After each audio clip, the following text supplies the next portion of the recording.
ತುಮಕೂರಿನಲ್ಲಿ ಕಾನೂನು ಮತ್ತು ನಿಯಮಗಳಿಗೆ ಯಾರೂ ಕೂಡ ಡೋಂಟ್ ಕೇರ್ ಅಂತ ಇದ್ದಾರೆ. ನಿಯಮಾವಳಿಗಳನ್ನು ಗಾಳಿಗೆ ತೂರಿ ಕೋಳಿ ಫಾರಂ ಆರಂಭ ಮಾಡಿದ್ದಾರಂತೆ. ರೂಲ್ಸ್ ಇರೋದೇ ಬ್ರೇಕ್ ಮಾಡೋದಕ್ಕೆ ಅಂತ ಅಂದ್ಕೊಂಡಿದ್ದಾರೆ ಅನ್ನೋ ಗೊತ್ತಿಲ್ಲ. ಕಲ್ಕೆರೆ ಗ್ರಾಮದ ಪಕ್ಕದಲ್ಲಿಯೇ ಹುಸೇನ್ ಸಾಬ್ ಎಂಬಾತ ಕೋಳಿ ಫಾರಂ ನಿರ್ಮಾಣ ಮಾಡಿದ್ದಾರಂತೆ.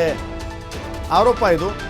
ವಡಗೆರೆ ಗ್ರಾಮ ಪಂಚಾಯಿತಿಯ ಕಲ್ಕೆರೆ ಗ್ರಾಮದಲ್ಲಿ ಈ ಕೋಳಿ ಫಾರಂ ಇದೆ. ಜನವಸತಿ ಪ್ರದೇಶದ 500 ಮೀಟರ್ ಒಳಗೆ ಕೋಳಿ ಫಾರಂ ಸ್ಥಾಪಿಸುವಂತಿಲ್ಲ ಅಂತ ನಿಯಮ ಇದೆ. ಆದರೆ ಸರ್ಕಾರದ ನಿಯಮವನ್ನು ಗಾಳಿಗೆ ತೂರಿ ಇಲ್ಲಿ ಕೋಳಿ ಫಾರಂ ನಿರ್ಮಾಣ ಮಾಡಿದ್ದಾರೆ. ಕೋಳಿ ಫಾರಂನ ಕಾರಣಕ್ಕಾಗಿ ನೊಣ ಮತ್ತು ವಾಸನೆ, ಈ ಗಬ್ಬು ವಾಸನೆ ಖಂಡಿತವಾಗೂ ಇದ್ದೇ ಇರುತ್ತೆ. ಕೋಳಿ ಫಾರಂ ನಿರ್ಬಂಧಕ್ಕೆ ಅಧಿಕಾರಿಗಳ ಬರಬೇಕು ಅಂತ ಹೇಳಿ ಜನ ಆಗ್ರಹವನ್ನು ಮಾಡ್ತಾ ಇದ್ದಾರೆ. ಇದರಿಂದ ಬೇಸತ್ತು ಅಲ್ಲಿನ ಕೋಳಿ ಫಾರಂ ಮುಂದೆ ಕೆಲವಷ್ಟು ಜನ ಪ್ರತಿಭಟನೆಯನ್ನು ಮಾಡಿದ್ದಾರೆ.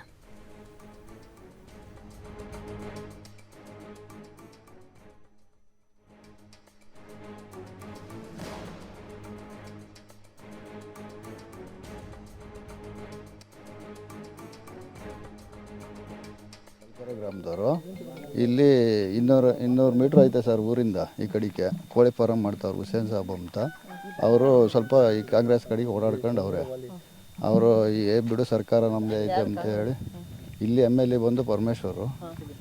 ಹಂಗಾಗಿ ನಾವೇನೇ ಈಗಾಗಲೇ ತಹಸೀಲ್ದಾರ್ಗೂ ಮನವಿ ಕೊಟ್ಟಿದ್ದೀವಿ.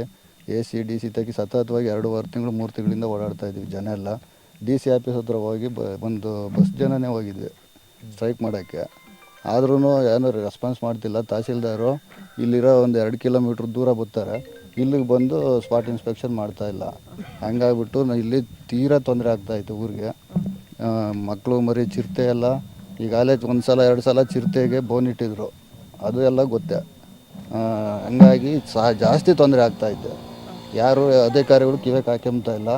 ದಯವಿಟ್ಟು ನಾವು ಇವಾಗ ಇಷ್ಟು ಕೇಳ್ಕೊತಾ ಇದೀವಿ, ನೀವಾದರೂ ನ್ಯಾಯ ಒದಗಿಸ್ಕೊಡ್ಬೇಕು ಅಂತ.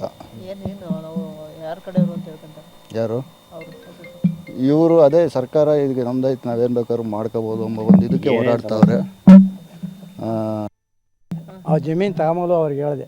ನಾನು ಇವಾಗಲೇ ಹೇಳ್ತೀನಿ, ನೀನು ಗಿಡ ಗಂಟೆ ಬೆಳೆಸು. ಅವ್ರು ಹೇಳಿ ನಾವು ಕೋಳಿ ಫಾರಂ ಬೆಳೆಸಲ್ಲ, ಗಿಡಗಳು ಬೆಳೆಸ್ಕೊಂತೀವಿ ಅಂತ ಅಂದರು. ಈಗ ಅವರು ಕೋಳಿ ಫಾರಮ್ಗೆ ಏರ್ಪಟ್ಟಿದ್ದಾರೆ. ನಮಗೆ ಇಲ್ಲಿ ಭಾರಿ ತೊಂದರೆಗಳಿದೆ. ನಾಯಿಗಳು, ಚಿರ್ತಿಗಳು, ಮೇಕೆಗಳಿದ್ದಾವೆ. ಇಲ್ಲೆಲ್ಲ ಓಡೋಕ್ಕಾಗ್ತಾಯಿಲ್ಲ. ಆ ಕಡೆ ಜಮೀನು ನಮ್ಮದು ಪಕ್ಕ ಮನೆ ಕಟ್ಟಬೇಕಂತ ಇದ್ದೀನಿ ನಾನು. ಇವಾಗ ಅಲ್ಲಿ ಜಾಗ ಇಲ್ಲ ಮನೆ ಕಟ್ಟೋಕ್ಕೆ. ಮನೆ ಕಟ್ಟಬೇಕು. ನಾನು ಹೆಂಗೆ ಇಂಥ ವಾಸನದಲ್ಲಿ ನಾನು ಹೆಂಗೆ ವಾಸ ಮಾಡ್ಬೇಕು? ನಾವು ಫುಲ್ಲು ವಾಸನ. ಈಗ ಕೇಳೋ ಊರಿಗೂ ಇವ್ರಿಗಿನ್ನ ಎಷ್ಟು ದೂರ ಐತೆ ಸಮ, ಒಂದು ಪಲ್ಲಂಗ ಇಲ್ಲ. ಇನ್ನು ಈ ಬಗ್ಗೆ ನಮ್ಮ ಪ್ರತಿನಿಧಿ ಸಂತೋಷ್ ಒಂದು ಪ್ರತ್ಯಕ್ಷ ವರದಿಯನ್ನು ನೀಡಿದ್ದಾರೆ, ನೋಡೋಣ.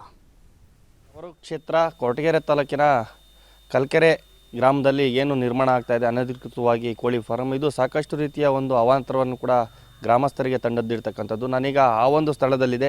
ಯಾವ ರೀತಿಯಾಗಿ ಇದು ರಾಜಕೀಯ ಪ್ರೇರಿತವಾಗಿ ದುರುಪಯೋಗ ಆಗ್ತಾಯಿದೆ ಮತ್ತು ಸಾರ್ವಜನಿಕರಿಗೆ ಯಾವ ರೀತಿಯಾಗಿ ಸಮಸ್ಯೆ ಆಗ್ತಾಯಿದೆ ಸಂಪೂರ್ಣ ವಿವರಣವನ್ನು ನೀಡ್ತಾ ಹೋಗ್ತೀನಿ. ನೀವು ಈಗ ದೃಶ್ಯಗಳಲ್ಲಿ ಈಗ ನೋಡ್ತಾ ಇರುವಂಥ ಏನು ಈ ಗ್ರಾಮ ಏನು ಕಾಣಿಸ್ತಾ ಇದೆ, ಈ ಒಂದು ಗ್ರಾಮ ಬಂದುಬಿಟ್ಟು ತುಮಕೂರು ಜಿಲ್ಲೆಯ ಕೊರಟಗೆರೆ ತಾಲೂಕಿನ ಕಲ್ಕೆರೆ ಗ್ರಾಮದ ಮುಖ್ಯ ರಸ್ತೆ ಕೂಡ ಇದಾಗಿರ್ತಕ್ಕಂಥದ್ದು. ಸುಮಾರು ಗ್ರಾಮದಿಂದ 391 ಮೀಟ್ರ್ ದೂರದಲ್ಲೇ ಕೂಡ ಏನು ಕೋಳಿ ಫಾರಮನ್ನು ಕೂಡ ನಿರ್ಮಾಣ ಮಾಡಲು ಕೂಡ ಮುಂದಾಗಿರ್ತಕ್ಕಂಥದ್ದು. ಈಗಾಗಲೇ ಕೂಡ ಹಲವು ಬಾರಿ ಜಿಲ್ಲಾಧಿಕಾರಿಗಳಿಂದ ಗಮನಕ್ಕೂ ಕೂಡ ತಂದಿದ್ದಾರೆ. ಈಗಾಗಲೇ ಕೂಡ ಅವರು ಇದನ್ನು ಮಾಡಬಾರ್ದು ಅನ್ನೋ ಒಂದು ಮಾಹಿತಿಯನ್ನು ಕೂಡ ಕೊಟ್ಟಿರ್ತಕ್ಕಂಥದ್ದು. ಅದಾದ ನಂತರ ತಾಲೂಕು ಆಡಳಿತಕ್ಕೂ ಕೂಡ ಆ ಒಂದು ಮಾಹಿತಿ ಸಿಕ್ಕಿರ್ತಕ್ಕಂಥದ್ದು. ಆದ್ಮೇಲೆ ಅವರು ಕೂಡ ಇಲ್ಲಿಗೆ ಭೇಟಿ ನೀಡಿ ಪರಿಶೀಲನೆ ಕೂಡ ನಡೆಸಿರ್ತಕ್ಕಂಥದ್ದು. ಆ ಅಂಥ ಸಂದರ್ಭದಲ್ಲೂ ಕೂಡ ಸರ್ವೆ ಡಿಪಾರ್ಟ್ಮೆಂಟ್ ಅವ್ರು ಬಂದು ADLR ಇಲ್ಲಿ ಸರ್ವೆ ಮಾಡಿದಂಥ ಸಂದರ್ಭದಲ್ಲೂ ಕೂಡ ಸರ್ವೆಯಲ್ಲೂ ಕೂಡ 390 ಮೀಟ್ರ್ ಇದೆ, ಮಾಡಬೇಡಿ ಅನ್ನೋ ಒಂದು ಮಾತನ್ನು ಕೂಡ ಹೇಳಿರ್ತಕ್ಕಂಥ. ಆದರೆ ಪರಮೇಶ್ವರ್ ಅವರ ಹೆಸರನ್ನು ಬಳಸ್ಕೊಂಡು ದುರುಪಯೋಗ ಪಡಿಸ್ಕೊಳ್ಳೋ ಒಂದು ಕೆಲಸವನ್ನು ಕೂಡ ಹುಸೇನ್ ಸಾಬ್ ಅವರು ಮಾಡ್ತಾ ಇರ್ತಕ್ಕಂಥದ್ದು. ನೀವೀಗ ದೃಶ್ಯಗಳಲ್ಲಿ ನೋಡ್ತಾ ಇರ್ತಕ್ಕಂಥದ್ದು ತುಮಕೂರು ಜಿಲ್ಲೆಯ ಕೊರಟಗೆರೆ ತಾಲೂಕಿನ ಕಲ್ಕೆರೆ ಗ್ರಾಮದಿಂದ ಸುಮಾರು 350 ಕಿಲೋಮೀಟರ್ ದೂರದಲ್ಲಿ ನಿರ್ಮಾಣ ಆಗ್ತಿರ್ತಕ್ಕಂಥ ಕೋಳಿ ಫಾರಮು ಕೂಡ ಇದಾಗಿರ್ತಕ್ಕಂಥದ್ದು.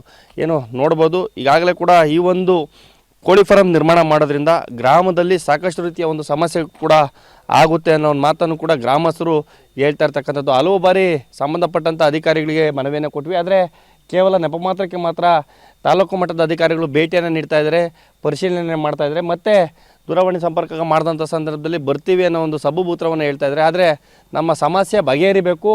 ಅತಿ ಹೆಚ್ಚಿನದಾಗಿ ಇಲ್ಲಿ ದೇವಸ್ಥಾನ ಇದೆ, ಜೊತೆಗೆ ಅಂಗನವಾಡಿ ಶಾಲೆ ಇದೆ.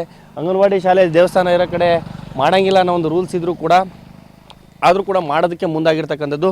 ಪೊಲ್ಯೂಷನ್ ಬೋರ್ಡರ್ ಕೂಡ ಇದನ್ನು ಮಾಡಬಾರ್ದು ಅಂತೇಳಿ ಈಗಾಗಲೇ ಕೂಡ ಲೆಟ್ರ್ ಕೂಡ ಕೊಟ್ಟಿರ್ತಕ್ಕಂಥದ್ದು. ಅದನ್ನೆಲ್ಲವನ್ನು ಕೂಡ ಕಾನೂನನ್ನು ಗಾಳಿಗೆ ತೂರಿ ಈಗಾಗಲೇ ಕೂಡ ಮಾಡಲು ಕೂಡ ಮುಂದಾಗಿರ್ತಕ್ಕಂಥದ್ದು. ಈ ಒಂದು ಕೋಳಿ ಫಾರಮ್ ಮಾಡೋದ್ರಿಂದ ಗ್ರಾಮದಲ್ಲಿ ಅತಿ ಹೆಚ್ಚಿನದಾಗಿ ನೊಣಗಳ ಕಾಟ ಕೂಡ ನಿರ್ಮಾಣ ಆಗುತ್ತೆ. ಜೊತೆಗೆ ಏನು ಈ ಒಂದು ಅಕ್ಕಪಕ್ಕದಲ್ಲಿ ಬೆಟ್ಟಗುಡ್ಡ ಇರೋದ್ರಿಂದ ಈಗಾಗಲೇ ಕೂಡ ಚಿರತೆ ಮತ್ತು ಕರಡಿಯಾವಳಿ ಕೂಡ ಜಾಸ್ತಿ ಇರ್ತಕ್ಕಂಥದ್ದು. ಕೋಳಿ ಫಾರಮ್ ಮಾಡಿದಂಥ ಸಂದರ್ಭದಲ್ಲಿ ಚಿರತೆಗಳು ಕೂಡ ಹೆಚ್ಚಾಗಿ ಬರೋದ್ರಿಂದ ಗ್ರಾಮಕ್ಕೆ ಸಾಕಷ್ಟು ರೀತಿಯ ಒಂದು ಸಮಸ್ಯೆ ಕೂಡ ಆಗುತ್ತೆ. ಹಾಗಾಗಿ ನಾವು ಎಲ್ಲ ರೀತಿಯ ಒಂದು ಮನವಿಯನ್ನು ಸಂಬಂಧಪಟ್ಟಂಥ ಅಧಿಕಾರಿಗಳ ಗಮನಕ್ಕೆ ತರುವಂಥ ಕೆಲಸವನ್ನು ಕೂಡ ಮಾಡಿದ್ದೀವಿ. ಆದರೆ ಅಧಿಕಾರಿಗಳು ಕೇವಲ ನೆಪ ಮಾತ್ರಕ್ಕೆ ಭೇಟಿಯನ್ನು ನೀಡ್ತಾ ಇದ್ದಾರೆ. ಇಲ್ಲಿ ಪರಮೇಶ್ವರ್ ಅವರ ಹೆಸರನ್ನು ಕೂಡ ದುರುಪಯೋಗ ಪಡಿಸ್ಕೊಳ್ಳೋ ಒಂದು ಕೆಲಸವನ್ನು ಕೂಡ ಅವರ ಬೆಂಬಲಿಗರು ಮಾಡ್ತಾ ಇರ್ತಕ್ಕಂಥದ್ದು. ಕೂಡಲೇ ಇತ್ತ ಪರಮೇಶ್ವರ್ ಅವರು ಗಮನ ಹರಿಸಬೇಕು. ಜೊತೆಗೆ ಮೇಲಧಿಕಾರಿಗಳು ಗಮನ ಹರಿಸಿ ಇಲ್ಲಿ ಆಗ್ತಿರ್ತಕ್ಕಂಥ ಈ ಕೋಳಿ ಫಾರಮ್ ಏನಿದೆ ಇದನ್ನು ಕಾನೂನು ಬಾಹಿರವಾಗಿ ಆಗ್ತಾ ಇದೆ ಅನ್ನೋ ಒಂದು ಆರೋಪವನ್ನು ಕೂಡ ಗ್ರಾಮಸ್ಥರು ಮಾಡ್ತಾ ಇರ್ತಕ್ಕಂಥದ್ದು. ಗ್ರಾಮಸ್ಥರಿಗೆ ಆಗ್ತಿರುವ ಒಂದು ಸಮಸ್ಯೆಯನ್ನು ಕ್ಲಿಯರ್ ಮಾಡಬೇಕು ಅನ್ನುವಂಥದ್ದು ಗ್ರಾಮಸ್ಥರ ಒತ್ತಾಯ ಆಗಿರ್ತಕ್ಕಂಥದ್ದು. ಇದಿಷ್ಟು ಕೂಡ ಇಲ್ಲಿನ ಮಾಹಿತಿ ಆಗಿರ್ತಕ್ಕಂಥದ್ದು. ಕ್ಯಾಮ್ರಾ ಪರ್ಸನ್ ನವೀನ್ ಜೊತೆ ಸಂತೋಷ್ ನಿಟ್ರಳ್ಳಿ, TV5 ಕನ್ನಡ, ತುಮಕೂರು.